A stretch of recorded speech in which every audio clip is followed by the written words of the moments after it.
This question is quizzing you on exponential equations, which are really important for you to know for the digital SAT.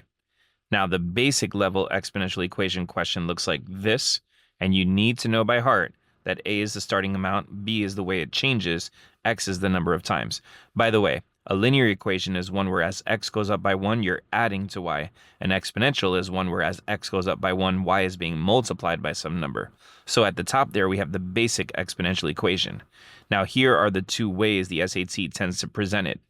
If the exponent, instead of just being X, were something like X over 3, then that means that it's going to change by B every time X goes up by 3. If, on the other hand, the exponent, instead of being X, is 3X, then every time X goes up by 1, it's changing 3 times. So it's changing once every time X goes up by 3, or it's changing 3 times for every 1 of X, both the opposite of one another. If you think of it from an investment standpoint, I'd much rather be this person whose money is growing 3 times every 1 year, let's say, versus this guy whose money is changing once every 3 years.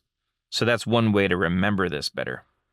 Now coming back over here, this is saying that the amount of bacteria is starting at 40,000. It's changing by 2. It's doubling.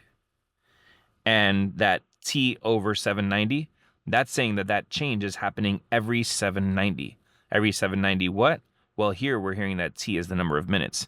So it's changing every 790 minutes. And what's the question asking us? How much time in minutes does it take for the bacteria to double? Well, 790 minutes. So that's answer choice B there.